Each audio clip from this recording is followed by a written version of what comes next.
creating wealth, freedom, and security using real estate investing. This is Get Real Wealthy. We're going to be talking about building your investment team. There are a lot of people who think that they need to be investing in real estate by themselves. They have to do it themselves. They're solo investors. There are other people who work with other investors and they become passive partners in their investment. And then there are people who come together who build an investment team. All three of these people are building a team, but they're building it in a different way. One allows them to scale and grow. One allows them to keep more income or equity.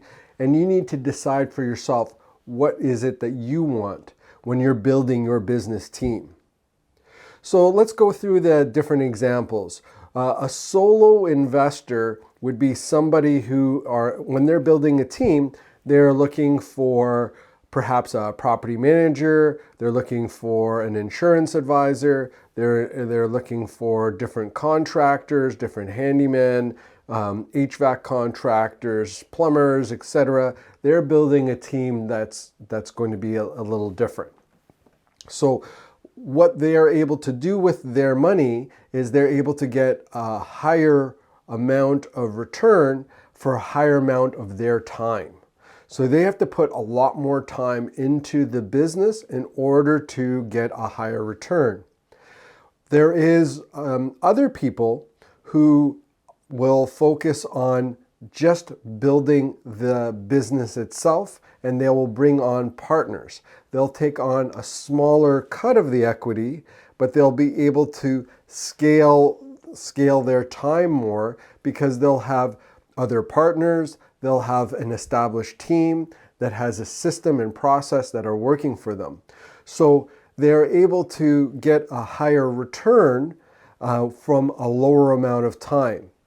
Investors can participate in that, and they're able to utilize the team's time in order to get a larger return, but maybe not as large of a return as if they were investing by themselves. But they have the ability of not investing any time into the opportunity when they're building their team. So their team is really the investors, the other investors in the project, so the general partners. Finally, there may be a real estate investor who comes together with other real estate investors who builds a team. And each of those investors can focus on different areas where they understand their strengths and they understand their weaknesses, but they can focus on their strengths in that partnership, and then they can build a larger business. So by doing that, they're able to get perhaps a lower equity amount, but they get a much larger amount of equity to draw from. So their cash flow per project may be smaller, but the amount of cash flow that they have achieved is much larger. So it just depends on your approach and how you want to do things. What you need to do, first of all, is understand your strengths and weaknesses. Then the best way to do that is just list them out. List out all the things that you believe your strengths are, and list out all the things that you believe your weaknesses are. Then ask 3 of your friends.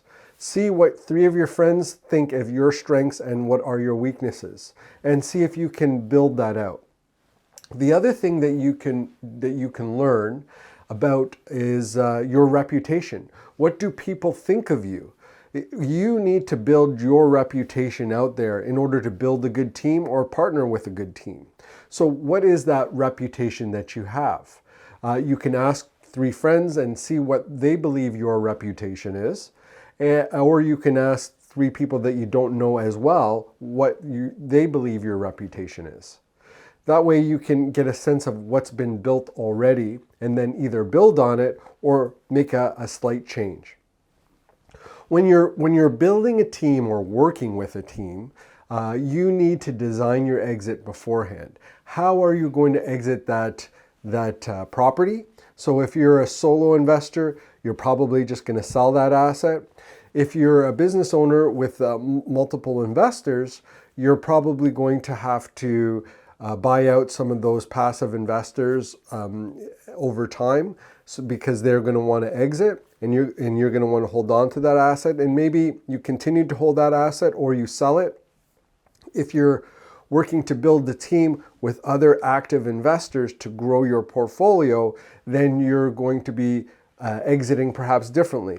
Maybe you're going to sell to a REIT or another fund, something like that. But you want to design your exit beforehand as you're thinking about building your team. So it's a little confusing, but we've talked a little bit about the different ways to build a team in using different types of approaches, depending on the approach that you want. If you're interested in learning more about building your investment team, I encourage you to go to Education REI or DurhamREI.com and learn more about investing in real estate and building your team. And we'll see you on the next episode of Get Real Wealthy. Make sure to check out GetRealWealthy.com. Until next time, I'm Quentin D'Souza. Get out there and take action.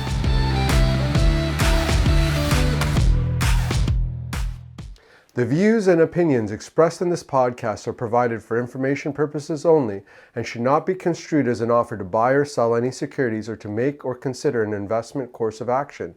For more information, go to GetRealWealthy.com.